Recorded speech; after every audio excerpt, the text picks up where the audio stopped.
Blog Talk Radio.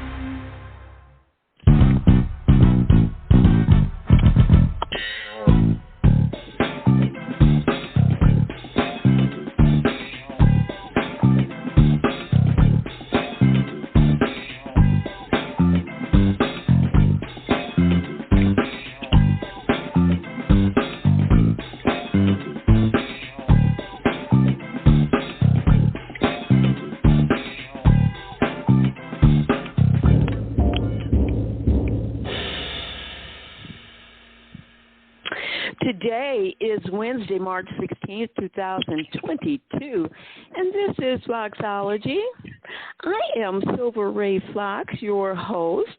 Happy Wednesday, people.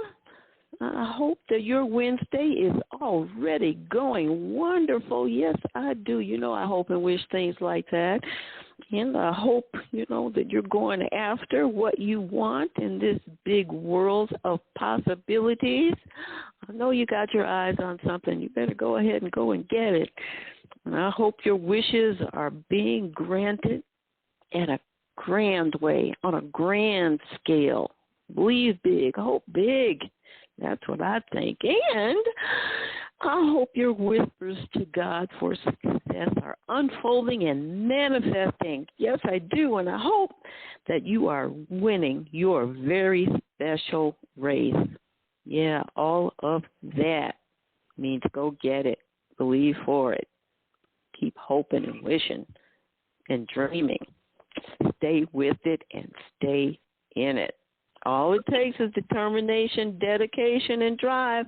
That's what will get you there. Trust me. Well, my special guest today certainly knows that what I've said is absolutely true, too. If you have a dream, be determined. If you have a goal, be dedicated to making it happen. If you have the drive, well, you can achieve just about anything. And when it comes to winning, yeah, this young lady knows all about it because she went all the way with that. She is founder of the More Than a Pretty Face Foundation, and she's a former Miss Black USA. How awesome is that? And she is in the Foxology spotlight today in all of her crowning glory. My special guest today is Ocielia Sprowl. I'm so excited. Thank you for joining me. Thank you so much for having me. I'm excited to be here. Yeah, I'm glad you could carve off that time. I know we've had a connect. We've been trying to connect on this for quite some time, so I'm glad that we were able to make it happen today. I usually do a lot longer little intro, but I thought I can't do that with her because she told me what her window is. So I'm going to work with that. I got to make sure people hear your voice and hear all the things that you've got going. So I'm just going to dive right in, okay? Okay, sounds good. What I'd like for you to share with us, just coming out of the gates here, being a pageant queen and being Miss Black USA especially, that's really, really such a phenomenal accomplishment and honor. Where did your pageant journey begin? Why don't we start there?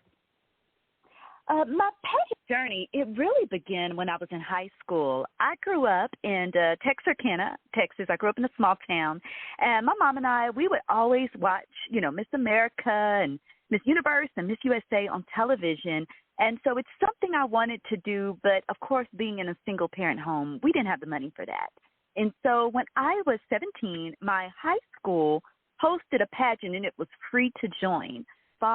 Used my little homecoming dress. I was a classically trained pianist, so I played the piano for my talent, and that's what started my pageant journey. And so once I started it, it was over then. I was going to move on forward. I was hooked. So once I got a taste of the opportunity, I loved it, and so I just went on from there. Well, at that point in time, you had to be pretty young. What were some of the things that you gained most at that particular time from that experience? Well, I think just the courage to try something new. As I said, it was something that I always was interested in, but we didn't have the finances really to pursue it.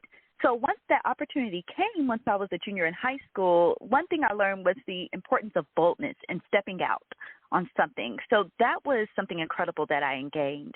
I also gained the knowledge of my public speaking ability. I remember getting on stage for my onstage question, and I remember, of course, we were all high school girls. Some of the girls were really nervous on stage. They fumbled over their words, but for me, I spoke very powerfully and eloquently, and I remember the thunderous applause of the whole audience after I finished speaking, and I was like, wow, I surprised myself. I was like, whoa, that was really good. And then I remembered even in the interview room, I was so at ease communicating and expressing myself in the interview room with the panel of judges. So I gained the confidence in knowing that I was a powerful communicator, and God had given me the gift of my voice to speak in a way where people would listen. So just that early on, discovering that gift that I had and just understanding the ability and power to step out on faith on something I was interested in, those were two of the greatest lessons I initially learned as a teenage girl getting started. Well, I think that's awesome, and I am someone who advocates getting into pageants for any girl because of the things that you just talked about. There's so much to gain, and most young women have no clue how you come out on the other side feeling so empowered in so many areas and having discovered so many wonderful things about yourself. It's really great. You found your lane for sure. I did. I was blessed. Yes, indeed. Well, tell us about that lane, because being in a high school pageant and becoming Miss Black USA, I'm sure you had no idea. So the funny thing is, my senior year of high school, I still remember I had this journal, and I wrote down everything I wanted to be as an adult woman. Like I was embarking onto going into college and beginning my life. And I wrote down a list of all the things I wanted to achieve. And on that list, number 4 on the list was I wanted to be Miss America or Miss Black USA. That was my goal in high school, yes, upon graduating. And so I was very calculated in my path to becoming Miss Black USA. I had a 10-year competition career because, as I said, when I started, I was 17 years old. And I won Miss Black USA at 26. Finished my reign. I was 27 when I finished my national reign and passed it on to the next winner. So it was literally 10 years, a decade of my life that I dedicated to that goal. And for me, I charted my path, and what God gave me was the wisdom that with every pageant title I would win, He would give me influence to impact the lives of young women in that area. So if I won a local title in my city, influence in the city. If I won a state title, I would gain state influence, statewide influence. And if I had a national title, I was going to be able to have a national impact on young women. And so when God gave me that strategy, I started with the scripture, Luke 16:10. He who is faithful in little things will be made ruler, over much. And I took that to heart once I got to college. And so I started participating in local pageants and winning. And then once I mastered that, I started competing at the state level. I competed at Miss Black Texas 3 times before I won. I was second runner-up 2 times in a row. And on my third try, I finally won. And, of course, winning state is what qualified me finally after years of trying and competing and developing to go to the national level. And then once I got to the national level, of course, I won Miss Black USA. So I was very strategic in my plan. I was going to master every level and continue to develop my talent, develop my speaking ability, develop my community impact, work on my etiquette and my poise, all of that so that I would be competitive once the opportunity came for me to go to the national level. I would be ready for the opportunity. That's pretty profound. You know, I mentioned in the intro, I mentioned 3 things, and I'd like for you to speak to those from your Yeah. perspective and things that you would share with other people. I mentioned having determination, dedication, and drive to get what you want. And you talked about that just by saying that you strategized where you were headed and obviously knew someday you would hold the title, which, again, that's pretty profound and powerful in itself. But talk to the dedication and drive and the determination, because you mentioned you didn't win Miss Texas until your third try. Right. A lot of people would not continue with goals, and not just pageant goals, but any kind of goals if they feel they didn't succeed the first couple of times. And so that's why I want you to speak to that, because I don't know how you felt. Maybe you want to talk about that too, but even if you did feel some kind of way about not winning the title the first two times, you knew how to bounce back in and get back in the game with it. So can you speak to the determination, dedication, and drive that happened for you all over those years? Yes, absolutely. I was devastated both times that I didn't win. It was difficult for me. It was hard. But one of the best pieces of advice that I got when I first started my journey came from Debbie Turner, who was Miss America 1990. And Debbie Turner, who's the third black woman, to win the title, she told me, because I was so driven and ambitious, I found her information online and reached out to her. And she told me to always look for the criticism, not to look for the compliments that will make me feel good. She says the compliments are they're going to massage your ego. They're going to make you feel good. But the criticism is going to make you better. And so I was incredibly devastated and just shook when I didn't win each time. But I remembered what she told me, and I literally would pursue the judges. I would pursue the directors to get their feedback. I had coaches. And the thing was, I had a conviction that it was in my destiny to win that state title.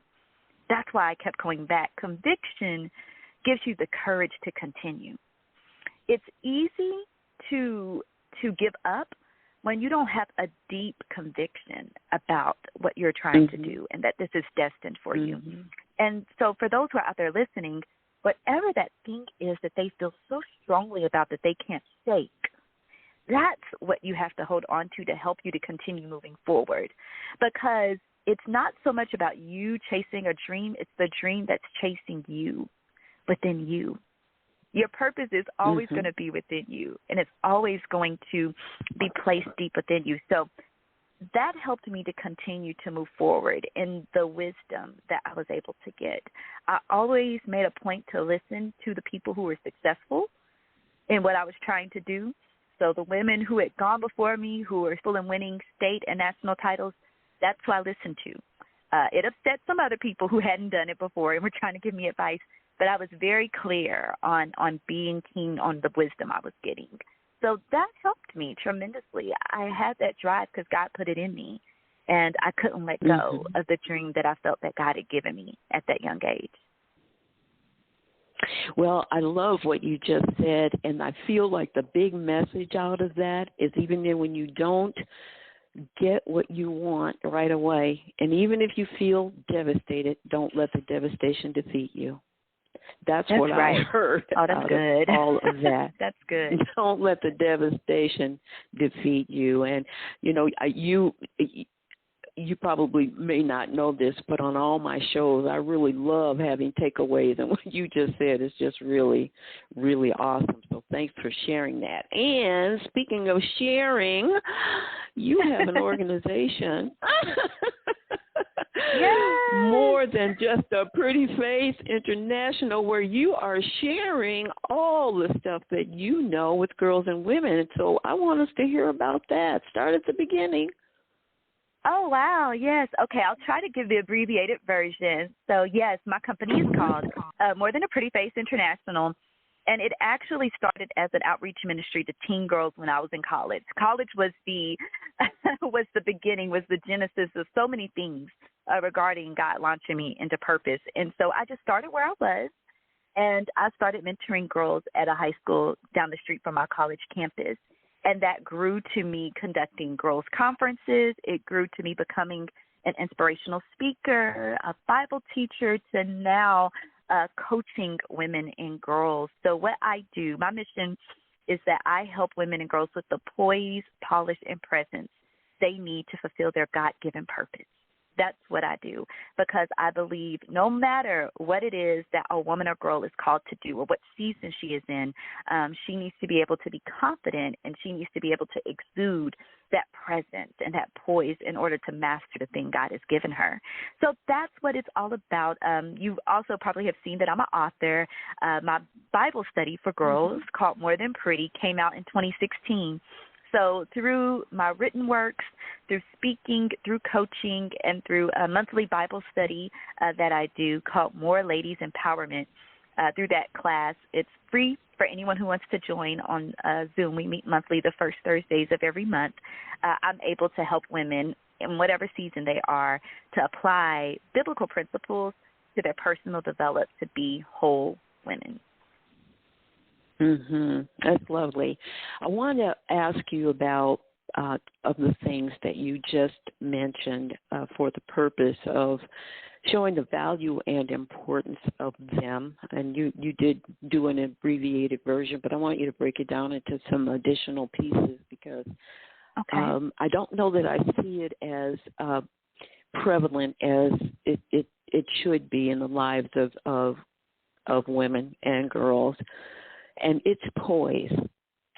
And when we say that word, you understand it. I understand it completely because I was taught it. And when I taught it, I mean, I ate it up like it was the best thing that had ever happened. And actually it was.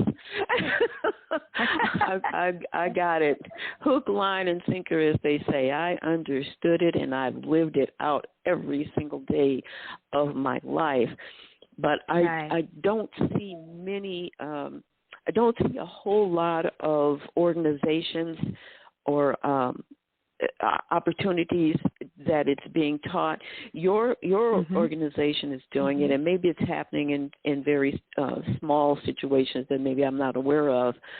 But poise is, I just really feel it's such an asset to a woman or a girl. If she knows what that really is, it's such an asset.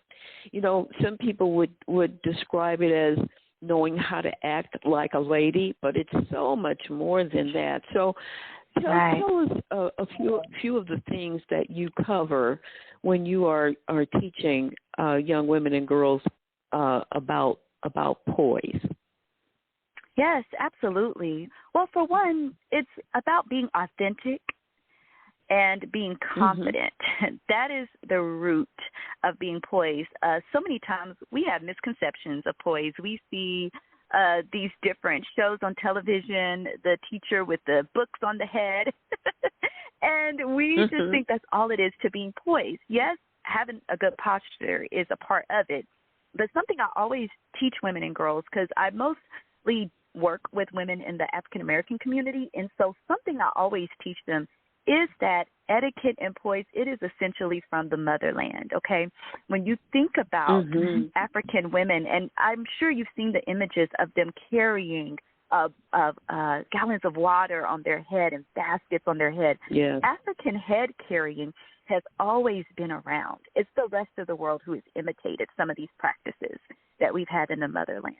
So protocol, structure, quorum, that's who we are as a people when you're talking about people of African descent. So I always emphasize that with women, that this is a part of your heritage when I'm speaking with Black women and girls. And we think we're taking on something different. Sometimes we think it's respectability politics. It's not that at all. African women are some of the most regal and poised women on the planet. So I always make that a point. And when I went to Kenya, I saw just how difficult African head carrying is, for example. They were trying to teach me, and it's difficult. It takes a lot of strength and balance. So it's not as easy as it looks, but that's the heritage that we come from.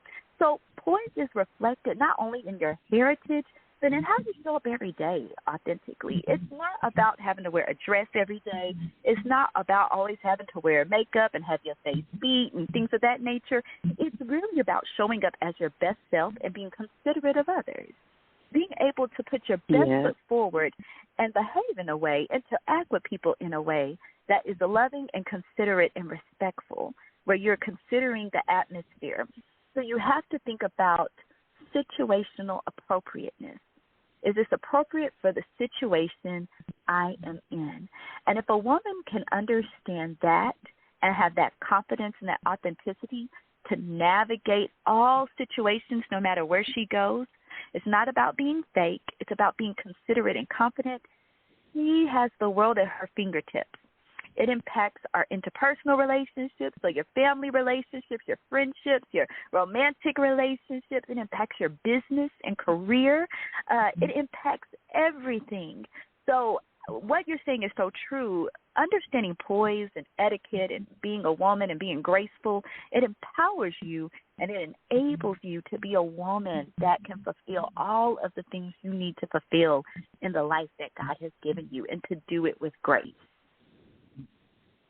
That was so beautiful, and I'm so glad that you broke it down to have such a greater understanding, because I just believe every woman can use those skills and tools, and oh my God, they just elevate you in a way that you just can't even imagine. I hope that you and others who are offering these opportunities, just that it just expands in some enormous way, because it really is so critical. I think, we have a newer mindset among a way of thinking where, I am being authentic. This is how I am, and this is how I do it, and this is, where I'm not going to be this way when I go there or this way, Well, the fact of the matter is, what you just explained, still you just at your best and most phenomenal, optimal, awesome you. That's the thing. And you do know, you just happen to know how to be in any situation with anybody, and it be what you call situationally appropriate. There are some things that, maybe about your person that really are not appropriate for the moment, that works in another, in another platform, it will work. And those are things that poise teaches you how to do and how to be. It's a phenomenal concept. It really is. So thank you for how you share that. The other thing is, and I know you only have a few more minutes, and maybe this is overlapping what you just said, but you talked about having presence. And, a lot of people, when you walk into a room, and I'm talking about you, people know you're there because your presence is so powerful. And you don't have to have on a crown. It's just about the way you carry yourself. When you spoke about the African women and carrying the things on their head, what's so profound, and I want people to hear this. When you watch them carrying those big baskets and those big gallons of water on their head, they are still walking with such elegance. It's mind-blowing. Yes. They're not walking like, oh, this is heavy to carry, and oh, how, and they are still walking tall and with elegance, and you don't even see a stressful look on their face about it. So you don't. I said that to you don't. It's powerful and profound. So when you walk into a room, I mean, most of us have probably looked at those pictures or seen those videos of those women and never thought twice about how heavy that stuff was on their head. And your presence, there's such a similarity. You can walk into situations or a room or whatever, again, the platform may be, with such elegance. And that's another thing that I feel, you talked about etiquette. that we may feel like we just dressed right from head to toe, and gotten on most expensive thing and all the, most expensive thing on and designer clothes, but that's not presence. You can have on all of that and still not be really seen. So now that I've taken up your two minutes, I'm going to have you talk about. I'm going to have you talk about presence. Yes, so I think of presence through the true definition of beauty. The true definition of beauty, women often do not realize. We confuse pretty, with beauty. And when you look at the actual definition of beauty, it means something that is appealing to all of the senses. Now, we have 5 natural senses. Oftentimes, we look at beauty as what we see. Oh, we see something attractive that's beautiful. No, really, you're looking at something attractive or pretty, but beauty encompasses more. So if you think about the 5 natural senses, I like to think of them and correspond them with a character trait. Obviously, by now, your listeners can tell I'm a Christian woman, so I like to look at things through the Word of God. And so if I was to start with the sense of, let's say, taste or flavor, I like to think of the flavor of beauty as Matthew 5, when it talks about us being the salt of the earth. And in that day, salt had so many uses. It wasn't just used to flavor things, but it was used as a preservative. It was used as a healing agent. It was used for cleansing. Salt had many uses. And when Christ said we are the salt of the earth, that means we carry the Holy Spirit. We carry him with us everywhere that we go. And our spirits should be those that are to bring flavor, that are to bring healing, that are to bring cleansing, whatever, to the atmospheres that we come into. Most women have heard the phrase, somebody left a bad taste in their mouth. A lot of times we've discerned something. It's a spiritual thing that we have discerned in an instance that leaves a bad taste in our mouth, so to speak. So that's the sense of flavor. If we were to think about aroma, the aroma of beauty, many people have heard it said that somebody has a funky attitude or their attitude stinks. Or you're talking about someone's thought life that has impacted their emotions, their attitude. Your attitude is impacted by your thoughts. So to have the aroma of beauty is to have a thought life that will help you to spread a beautiful, a sweet aroma, a sweet attitude, so it's not always stanky and funky when you come around and no one wants to be around you. Yeah. The attitude that you have, the aroma of your attitude is stronger than any perfume a woman can wear. Your attitude is stronger than any perfume you can put on. And then let's think about the sound of beauty, which are the words that a woman speaks. She can be beautiful, like you said, from head to toe, dressed to the nines, face, beat, edges laid, the whole nine. But then as soon as she opens her mouth, she's not attractive at all, and nobody wants to be near her, right? So the sound of beauty is the words that you speak, that comes out of a woman's mouth. And then we move to the touch of beauty. The touch of beauty. You've heard somebody say that somebody touched them. Oh, that touched me. They're talking about somebody who did something that blessed them, that impacted their life. So the touch of beauty is how you reach out beyond yourself and help the lives of other people, impact the lives of other people. That's the touch of a woman and the touch of beauty. And then finally we get to the last part, the icing on the cake. After you have the right spirit, after you have a good thought life and attitude, you speak words that are encouraging, truthful, and love, and you are actually living and working with people and behaving in a way that makes you a blessing to others. At the end, we have the visual of beauty, and that is what people see. Your outward appearance should just be a reflection of the inner radiance you possess. So a woman that has all of those components, the spirit, the attitude, the speech, the behavior, and the look, that is what it means to be beautiful, which means full of beauty. Wow, that is so good. That is so good. Oh, my gosh. Well, if anybody didn't get that, you can get this on replay 24/7.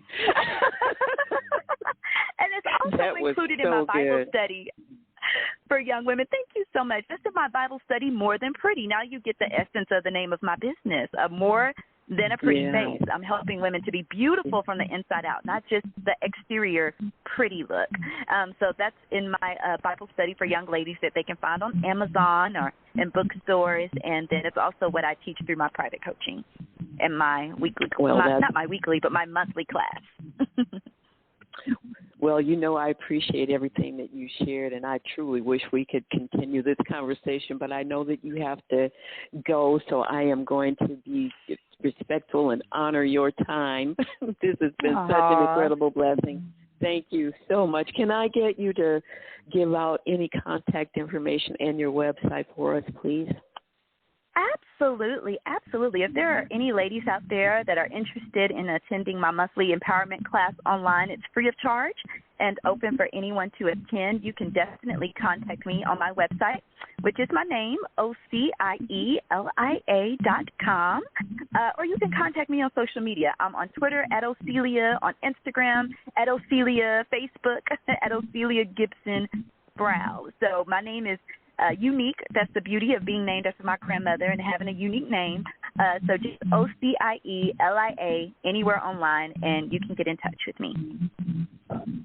That's wonderful. Thank you so very much for spending some time with me today. I love what you've done, what you're doing, and just you keep up the wonderful work. And I know you and your husband have a wonderful project underway, and I just pray God's best blessings and favor upon your future with that. Thank you so much. I appreciate you.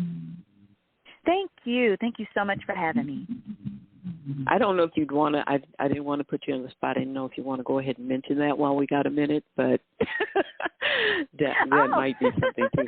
So people might be interested in.